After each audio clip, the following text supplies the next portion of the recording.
My mother didn't lower her voice. She didn't flinch. She just stared at me through the frozen grid of our family Zoom call and said, "We don't want to see your face at her graduation." No pause, no hesitation. My sister smirked in her little square. My father looked away. And in that moment, every year I'd carried them quietly, blindly snapped inside me. I didn't argue. I didn't ask why. I simply reached for the one thing they never expected me to take back. Before I tell you what happened next, tell me, where are you watching from? And be honest. What would you have done? My name is Amber, and for most of my life I thought keeping the peace meant keeping quiet. I grew up in a family where love was measured in obligations, where the person who gave the most was expected to ask for the least. Lorraine, my mother, was the center of everything the sun everyone else orbited. Victor, my father, stayed in her gravity without question. And Riley, my younger sister, bloomed in that warmth while I learned to live in the shade. I moved to Seattle in my 20s, chasing a career in finance tech and a version of independence I didn't yet understand. But even from 1,000 miles away, the family pattern never changed.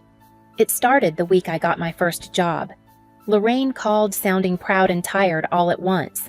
She said Riley's tuition bill had come in and asked if I could help just this once. I said yes before I even thought about it. By the end of that year, once had turned into every semester, every book, every off-campus expense she needed to thrive. Riley never thanked me. Lorraine stopped pretending it was temporary. Victor kept the peace by staying silent. And every time I hesitated, my mother would lace her voice with disappointment, the kind that made you feel ungrateful for even questioning. I remember one Christmas when I saved up and bought Riley a laptop so she could keep up with her courses. She unwrapped it, glanced at the screen, and said, "Oh, I thought it was the higher model." Lorraine just laughed softly and said, "Maybe next year, sweetie." I swallowed the burn in my chest and told myself it didn't matter, but it did. All of it did. The message that finally cracked something in me came months later. Lorraine left her phone on the counter during a visit, and a text lit up from my aunt. "She pays because she's gullible." "Let her," my mother replied with a smiley face and a single line. Some people were born to support the family. I never confronted her. I just carried the knowing like a bruise under clothing. And still I paid, because I thought maybe if I stayed useful, I'd eventually feel like I belonged. So when that Zoom call opened and I saw the familiar tightness in Lorraine's jaw, the practiced pity in Riley's eyes, I felt that old bruise throb. But I didn't yet know that this time, this one time, I wouldn't swallow it back. The days leading up to that Zoom call felt off, like the air before a storm. Riley had been quieter than usual, which never meant peace, only plotting. Lorraine sent me a string of clipped messages asking if the next cycle of tuition payments had processed. She didn't say please, she never did. I told myself it was normal, that helping was what I'd always done, but something in my chest felt tight, uneasy. The unease snapped into clarity when my bank flagged unusual activity. A calm voice explained that a card under my name, one I'd forgotten existed, had been used for several large purchases. Designer shoes, a bracelet, a weekend shopping spree totaling around $4,000. My stomach dropped. The card was supposed to be for groceries years ago. I hadn't touched it since. I knew before I called who had. Lorraine laughed when I brought it up. "You're being dramatic. Riley needed a few things for graduation. Don't ruin the moment. Ruin the moment. As if I was the one taking something from them." Later that night, still shaking, I checked my accounts. 2 more cards, both under my name, had been quietly maxed out. Payments I'd never approved. Subscriptions I'd never used. Each charge linked back to my family's address or one of Riley's accounts. My breath came shallow. This wasn't carelessness. This was expectation. Entitlement hardened into habit. And then came the final blow, a screenshot accidentally forwarded from Riley's group chat. My name at the top. Her message underneath, "Don't worry about money. Amber exists for that. She's basically our cash cow." I stared at that line for a long time, feeling something inside me go still. When the Zoom call opened the next evening, their faces filled the screen like a panel of judges. Lorraine didn't waste a second.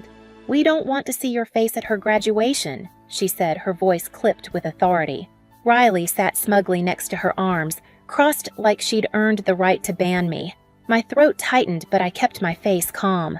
While Lorraine waved a hand. This isn't about you. Don't make it about you. Riley needs a peaceful day. Riley added, Yeah, you always make everything tense. Just stay home. It's better for everyone. Victor looked at the floor and said nothing. Once that kind of dismissal would have gutted me. I would have apologized, tried to fix whatever imagined problem they'd created. But the insult and the theft the years of quiet taking, they clicked into place like a lock turning. My voice came out low steady.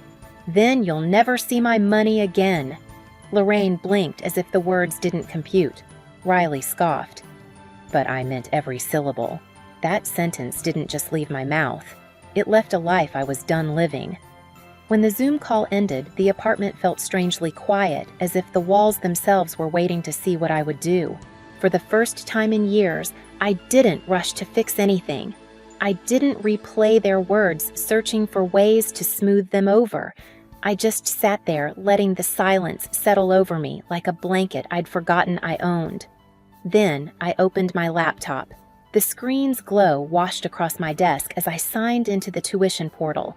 Riley's account sat there bright and expectant, one more semester, pending one more payment scheduled under my name. My fingers hovered for a moment, not trembling, just aware. Aware that this was the moment everything shifted. I canceled the plan, a single button, a quiet click, years of obligation dissolving in an instant. Next, I pulled up my bank dashboard, 3 cards tied to my identity, all with activity I never approved. Purchases linked to Riley's email, Lorraine's shipping address, or the family home. I froze each account one by one, the system chiming confirmations back at me. Then I removed the connected devices, Riley's phone, Lorraine's tablet, and updated the passwords they'd used for years without permission. The calm in my chest didn't feel like anger. It felt like clarity. After that, I went through payments, bills, and statements, creating a clean folder of evidence. Not to weaponize, but to finally see the truth laid out plainly, every transaction, every assumption they'd made about my role in their lives. It wasn't support. It was entitlement dressed up as expectation. As I organized the files, I found an audio note I'd forgotten existed recorded accidentally during a speaker call months ago. Lorraine's voice light and amused. Riley's laughter in the background. She'll pay, Lorraine said. She always pays, Riley replied. Then a joke I'd never heard until now, it's basically her purpose. I closed the file slowly, letting the words pulse through me. Not to hurt me, but to remind me that reality didn't match the version of family I'd been clinging to. My phone buzzed on the table. Riley, did the payment go through? I can't see it. Lorraine, don't be childish. Fix this. Victor, just breathe. Don't make things worse. Worse. As if the worst thing I'd done was finally say no. I didn't respond. Instead, I logged out of every shared subscription, music streaming, grocery deliveries, anything tied to my accounts. The list was longer than I expected. I ended each one without hesitation. By the time I stood up, the sky outside had deepened into a soft navy blue. I felt lighter than I had in years, standing barefoot on the cold floor, breathing air that somehow tasted new. They thought cutting me out of a celebration would keep me small, but all it did was make room for me to finally step out. 3 days passed before Lorraine finally demanded another family meeting. The subject line of her email said urgent, but it was the kind of urgency people use when they've lost control, not when they're in danger. I clicked the Zoom link out of curiosity more than duty. A part of me wanted to see how far they'd push. Another part wanted to see how far I'd come. When the screen loaded, they were all already there. Lorraine sat in the center like she always did, perfectly framed chin lifted as if she were presiding over something important.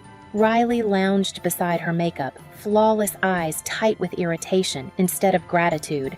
Victor hovered near the back of the living room, hands in his pockets, looking smaller than I remembered. Finally, Lorraine snapped as if I were late. We need to address your behavior. My behavior. Of course. I said nothing. Silence was a new language for me, one they didn't understand yet. She continued, Riley's graduation is in less than 2 weeks. They won't let her walk unless the outstanding balance is paid. You know this. You've always handled it. So fix it. Riley rolled her eyes. I don't get why you're making this a big deal. You're the one with the career. Just do what you always do. There was a brief moment where I wondered if they truly didn't see it. The theft, the manipulation, the entitlement. Or maybe they saw it all along and simply didn't care. That's when it clicked. The problem had never been their blindness. It had been my willingness. I'm not paying, I said calmly. Lorraine's lips curved into disbelief. Don't be ridiculous. You're angry, fine. But don't sabotage your sister out of spite. I'm not sabotaging her, I replied. I'm stepping out of a role I never agreed to play. Victor finally lifted his head. Let's not escalate. We can talk this through. Talk. I let out a soft breath. You never talk. You all tell. Riley scoffed loudly. This is so dramatic. You act like we've done something to you. I clicked a button on my screen. A window opened my folder. Payments, bills, statements, organized in quiet, damning rows. What is this? Lorraine demanded. The truth I said. I shared my screen, letting the numbers speak first. The unauthorized purchases, the recurring charges, the cards linked to Riley's email, the shipping addresses matching the family home, the grocery-only card used for luxury items. Riley's mouth tightened. Lorraine's face remained stiff, but a flicker of something recognition or fear passed through her eyes. Victor stepped closer to the camera. Ambar, you could have just talked to us. I tried, I said softly. For years. I clicked another file. The audio note played. Lorraine's voice echoed through all our speakers. She'll pay. Riley's laugh followed. She always pays. Then, the line that had rooted itself in me like a splinter. It's basically her purpose. When the recording ended, no one spoke. Even Riley's performative confidence faltered. Lorraine found her voice first. I can't believe you recorded us. I didn't, I said. It was automatic. But I listened. Riley crossed her arms tightly. You're blowing this out of proportion. Proportion, I repeated. You stole my identity. You used my credit. You impersonated me to reinstate the tuition plan. The school emailed me about it. That landed. Hard. Riley's cheeks flushed red. That was a misunderstanding. It was fraud, I cut in, still calm. And I'm choosing not to press charges. For now. Lorraine's composure cracked. Charges against your own sister. What is wrong with you? What's wrong, I replied, is that you raised her to believe she could do it. Victor finally spoke, barely above a whisper. Ambar. We didn't know it got this far. Yes, you did, I said. You just didn't want to stop it. Lorraine slammed her hand on the table. Enough! You are not destroying this family because of a few misunderstandings. Riley deserves her moment. You owe it to us too? I leaned forward, voice low and steady. I don't owe you anything. The sentence hit them like a physical force. Riley blinked rapidly. So you're just going to let me look stupid on graduation day? You're an adult, I said. Your education is your responsibility. Lorraine shook her head, furious. You've changed. This isn't you. No, I corrected her. This is me without your script. For a moment, the call fell into complete silence. The kind of silence that reveals everything words have tried to hide. Then Lorraine attempted one last tactic, her most familiar one. If you walk away, now don't expect this family to welcome you back. I felt the fear rise, the old conditioned panic of losing them. Then it faded, replaced by something stronger. I'm not walking away from family, I said. I'm walking away from people who never acted like mine. Riley stood up abruptly, knocking something over. You're selfish. Ungrateful. You've always been jealous of me. Jealous of the person who weaponized my generosity. It would have been funny if it hadn't been so sad. I hope someday, I said quietly, you understand the difference between support and exploitation. Lorraine glared at me as if hate alone could force compliance. You'll regret this. Maybe once I would have, but not now.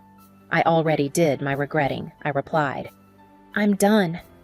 I hovered over the leave meeting button, their faces blurred into a single desperate tableau, anger, confusion, fear, all tangled into the same expression they'd worn every time their control slipped. For the first time, I didn't shrink. "I wish you well," I said softly, "but I'm finished being the one who pays for your peace." Then I clicked the button. The screen went dark. The call ended, and for the first time in my life, something began. In the weeks that followed, the echo of that call settled into a strange quiet. No more demands. No more guilt-laced messages. Just silent sharp at first, then oddly peaceful. The first real update came from the university. A polite notice confirming that due to unresolved payments and an attempted impersonation on the account, Riley would not be permitted to participate in the ceremony. They didn't mention my name, but the implication was clear. Someone had finally told her no. I didn't celebrate. I didn't gloat. I just sat in my Seattle apartment sunlight slipping across the hardwood floor and let the weight of 8 years lift off my shoulders. A few days later, Victor showed up unannounced. He stood in the lobby like a man who wasn't sure he'd be allowed in. When I opened the door, he didn't try to hug me. He just looked tired. "She's devastated," he said. "Your mother, she's pretending everything's fine, but it's not. We didn't realize how much we leaned on you." I didn't argue. I didn't soothe him. I simply said, "You leaned, because I never stepped aside." He nodded slowly. "Are you coming back?" I shook my head. "Not unless the terms change." He didn't try to change my mind. Maybe for the first time he understood. He left with a quiet goodbye that didn't feel like an ending, just a shift. And for once, the silence he left behind felt like mine. I used to believe family meant endurance, that loving them meant letting myself be drained.